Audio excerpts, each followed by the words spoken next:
I remember, what's the name of that guy? He's the journalist guy. His thing is he's always mad. He's a big dude. He's got a British accent. He's got a hard on for me. I can't remember that guy. I'm not sure who you're talking about. He's a journalist. He's kind of big. He's got a British accent, and he's always angry. He's got a hard on for me. He's got a hard on for me. Hard on for me. He's got a hard on for me.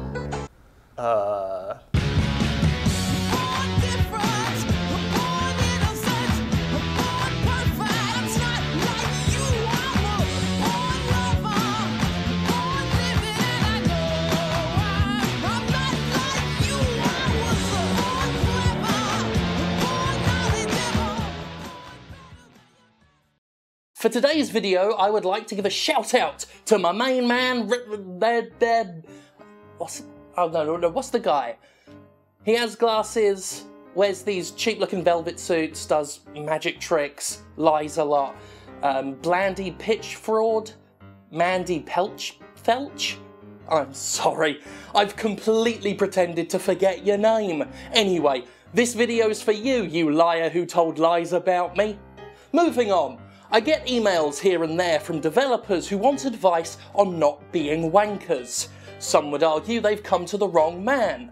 Some people should fuck off. Let's look at today's video. Now look, I've done a lot of bashing on microtransactions, and I dare say I'll be doing a lot more of that in future. But far be it from me to suggest that I hate them in their entirety. Like pretty much anything else in the game industry, microtransactions are not an inherently bad idea. They're a potential tool in the toolbox. But as with downloadable content, early access, remasters, collector's editions, and all the other bollocks, the vulgar aristocracy of the mainstream game industry appropriated microtransactions for their own sordid purposes, then systematically set about misusing and abusing them until they became a dirty word. Well, while we like to complain here on the Jimquisition, we're not shy of giving positive notes where and when due. And I was inspired to tackle today's topic in such a manner after receiving an email from a budding independent developer who is making a free-to-play game and wants to know how to do such games correctly.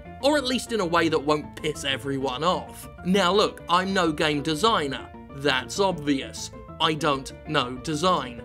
But I do know customer satisfaction, and I sure as shit know what I like. So if you're asking me how I think microtransactions should be used, well, that I can gladly do. First of all, microtransactions themselves do have a place in the game industry. There are just many areas of the game industry in which they absolutely shouldn't have a place. Chiefly, of course, any fucking game whatsoever in which you've had to purchase up front is no place for microtransactions. As I've explained before, microtransactions are there to be tempting, they're psychologically alluring, and that can have a negative impact on a game experience. I consider that a pretty solid entrance fee. If I'm not paying for the game with money, I'll pay by having to put up with the game holding a bowl towards me like Oliver fucking Twist and asking for more.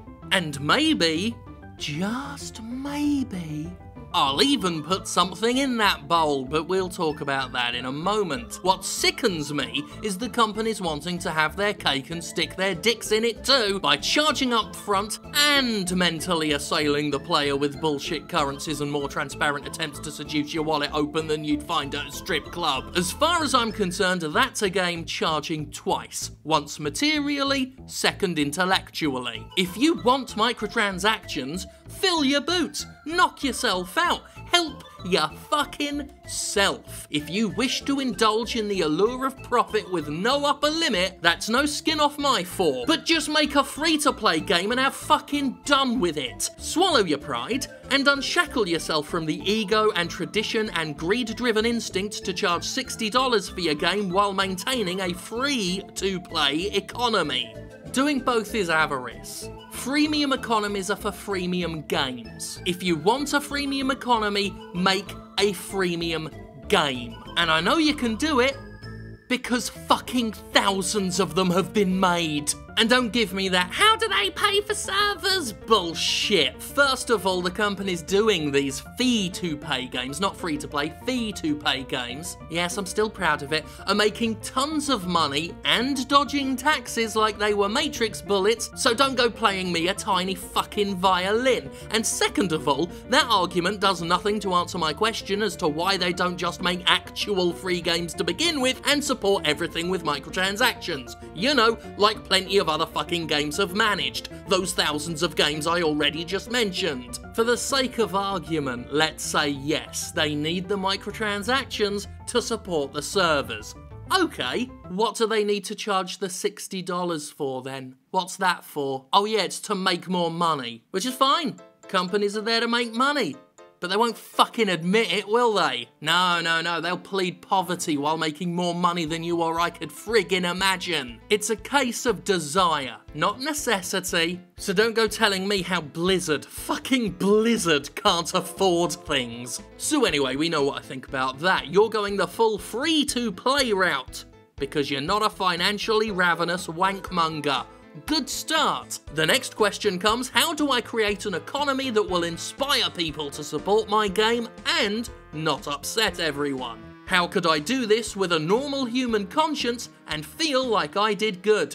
For this, let's look at some better examples. The most important thing, for me, is to not feel like I'm buying items for games because I have to, but because I want to. This is how I felt about one of my favourite go-to examples, Blacklight Retribution, at least when it first launched. It's been many years and I can't speak for how it is now, but how it used to be, in the good old days, was one of my biggest examples of how free-to-play could be done right. It was not perfect, of course.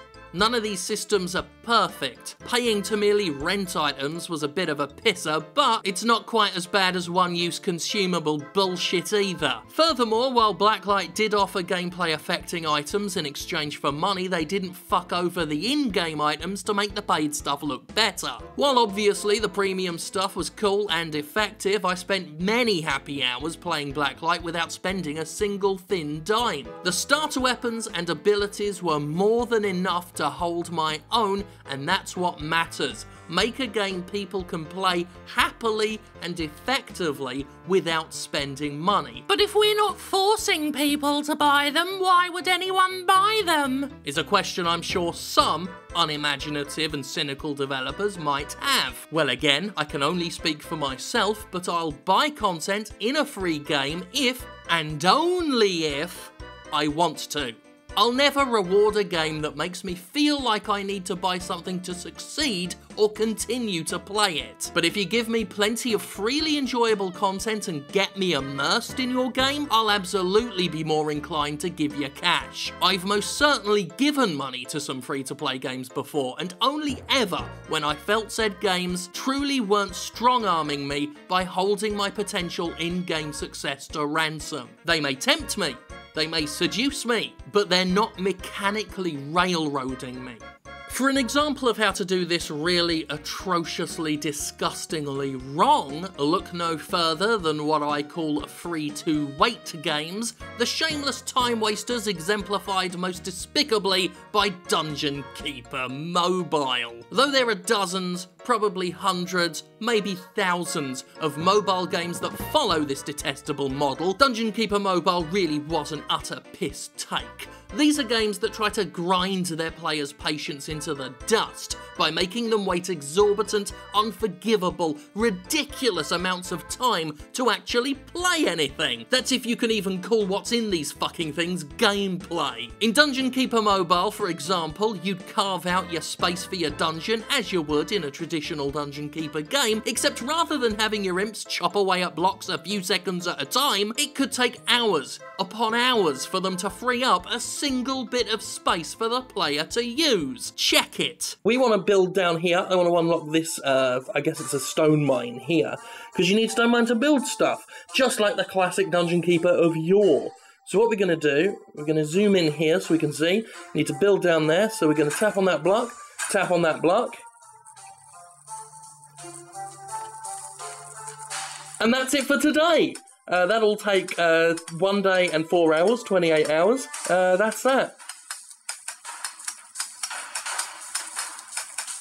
Yeah, I'll see this game tomorrow. Contrast to this disgusting, lazy, utterly soulless horse shit with something like Steppy Pants, an unassuming little mobile game that I happen to love, silly and mindless as it is. This is a game that you can play the second you download it, and it's designed to keep you hooked and playing, based not on the amount of time it takes to accomplish anything, but on how accurately they nailed that just one more go factor with simple gameplay and a quick ability to restart and get back into things every time you fail. On top of that, the game is big on positive reinforcement. It's constantly granting players coins and regular deliveries that give the player a consistent feed of new cosmetic upgrades. Even without spending anything, you'll be given plenty, and the game itself is intact and free to play. No multiple currencies, just coins and clothes and the option to buy them if you want.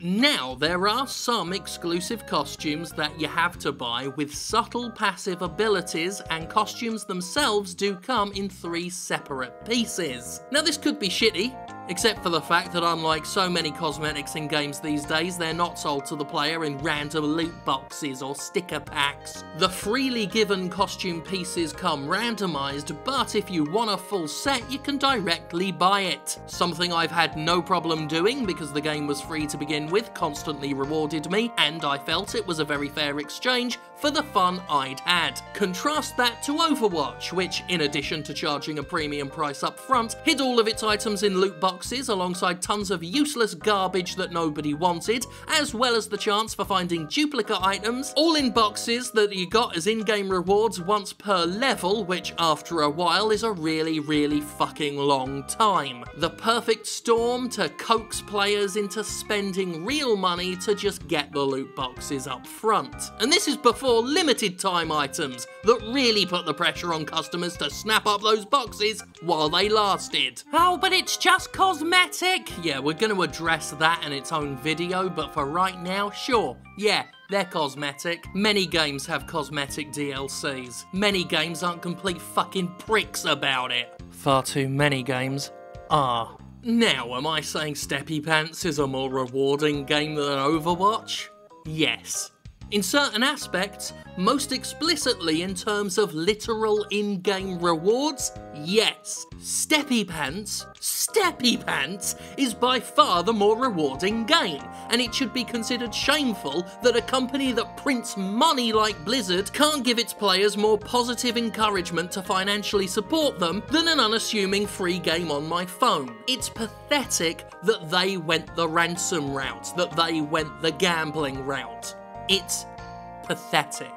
I mean, really, just try to avoid gambling altogether. That's wise just from a self-preservation aspect, because the more and more companies like Warner Brothers try to push the envelope and see what they can get away with in terms of randomized loot boxes and sticker packs and roulette wheels, the more and more they push the industry toward legislation and regulation. Beyond self-interest, you just shouldn't want to be the kind of person who pushes gambling onto children and the psychologically vulnerable. I mean, you're not a complete monster, are you? Otherwise you'd be working for Activision. I love Destiny 2. If you follow me on Twitter, you'll know that. I also adore cosmetics in games, I really do. And I also have an addictive personality who finds microtransactions constantly tempting and have only successfully resisted them in F2P games through sheer force of principle. If you don't have an addictive personality, you might find that silly, but really it's a fucking war. You go to war with these games. The way Destiny 2's microtransactions are set up feel, well, slightly predatory to someone like me, as do a lot of these free-to-pay games. Every time I level up in Destiny 2, I have to take my level reward to the Eververse store to get it opened. That just so happens to be the store that has its microtransaction loot box bullshit front and center. Essentially, every time I level up, I take my addictive and vulnerably gullible self directly into the lion's maw, and it honestly impacts my enjoyment of the game. How could it not?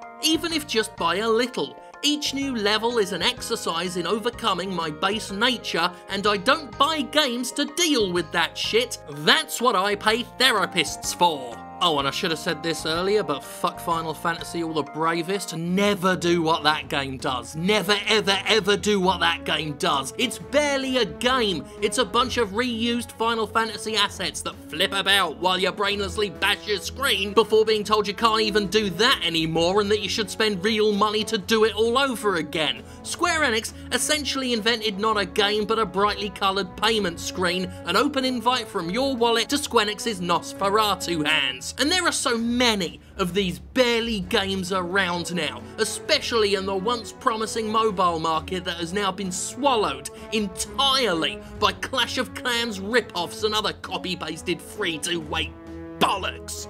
Which brings us to one of the most crucial points, and one that ties into much of what we've just said. Make a good game first, worry about how you'll trick cash out of your audience second. I think you can easily tell which games had their priorities straight. You play a game like Warframe, and it's obvious they wanted to make a good game, not just a good way to get money for nothing. There have been debates over Warframe's microtransactions and how they operate, but there is also consensus that Warframe is an enjoyable, rewarding enough game that justifies being free, justifies charging for pieces of content, and generally has kept its community happy.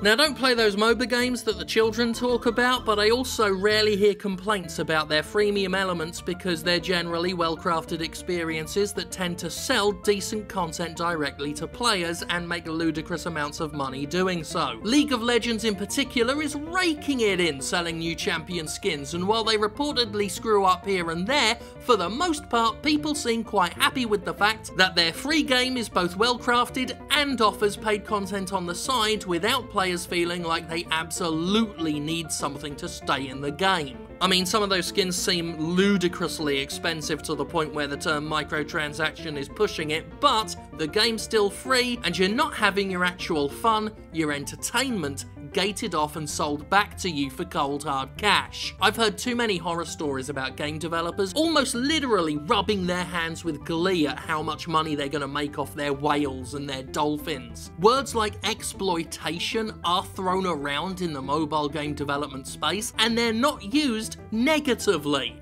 If we heard them the way they're being used, we'd be horrified, but to them, it's fantastic, it's great, and if you've got that attitude, you're definitely in the wrong place, and nothing I'm saying here is going to mean a damn thing to you, you fucking bloodsucker. Make sure your game is rewarding in and of itself. You should be encouraging people to pay for stuff because they're already having a nice time, not because they feel they need to pay to start having a nice time or to continue having a nice time. And make player rewards real rewards, not a dozen bullshit currencies that just confuse players and mask the fact you're giving them nothing of value. The literal dollars to donuts economy of The Simpsons tapped out is overplayed, obvious, and insulting. Say what you will of Destiny 2 and its bright engram scheme, it is slimy, but at least it drowns you in exotics and legendaries in-game as well as its dozen fuck-off currencies. I do feel like I'm being rewarded, which is about the only part of the additional monetization Activision got right. But ultimately, look at the games doing it right and understand there are better ways, that the publishers claiming they have to do things a certain way are lying. What they're doing will get them more money. Immediate, cynical money. I won't deny that, but for them to pretend it's a need, that's horse shit. If the games I've mentioned here today, Warframe, League, Steppy Bloody Pants, if these games can do it right, if all those wildly disparate games with wildly disparate backgrounds can do it, there is no reason why Blizzard, why Activision, why Electronic Arts, why Ubisoft, why Warner fucking Brothers fucking Interactive can't do it.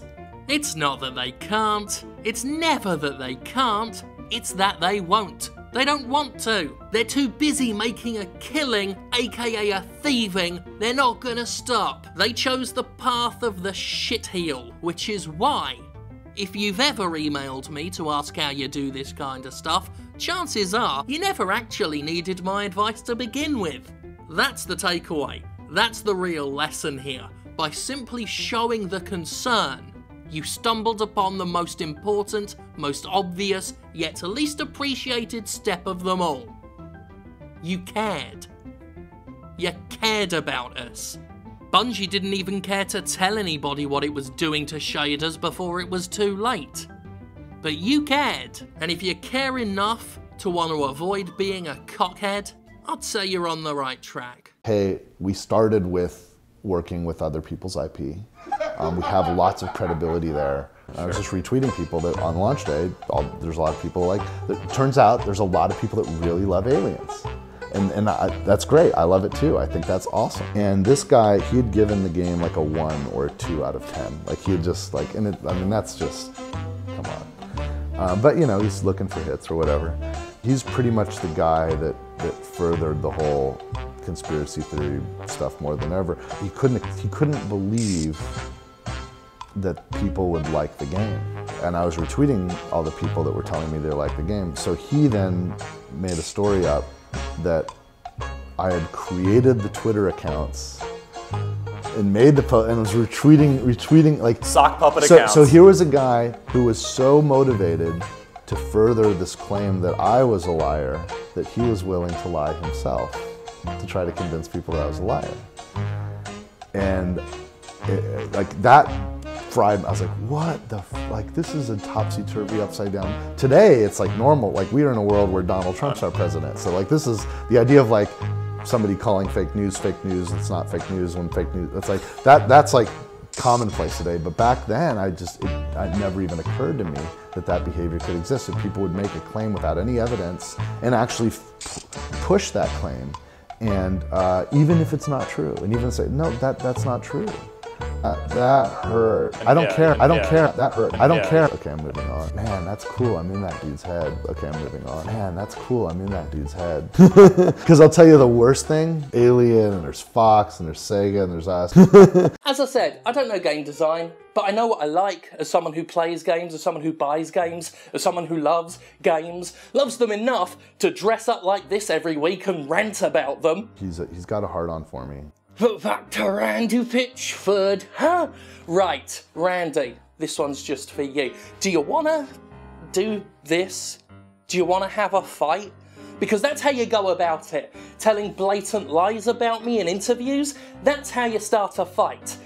I wouldn't advise it, because you know how you like to talk about what a big man I am? You kept bringing that up. He's a big guy. He's so big. Yeah, you'll find out how big if you step and I just fucking steamroll you, because that is what I do here. Got a hard on. And do you know how else I know that you were blatantly talking bollocks when you were desperately trying to get that interviewer to say my name so you could pretend you forgot it? I know that's bollocks because you mentioned my hard-on, which is the second time you've done that. You seem obsessed with this idea that I'm aroused by the mere thought of you, and I have no idea what I do here to make you think of hard-on so much. No idea whatsoever. Got a hard on. In my humble opinion, Randy, you are a snake and a liar, and you should apologise to everybody in the world. But please keep it up, you 2-bit Mysterio. I'd love that. You know how you say that you're in my head? You're absolutely right. When I think of liars, when I think of snake oil salesmen, you are the first person that pops into my head. And we'll talk all about it if you wish to continue this, and you will truly know Monday is coming. Thank God for me, Jim fucking Sterling's son. That's my name.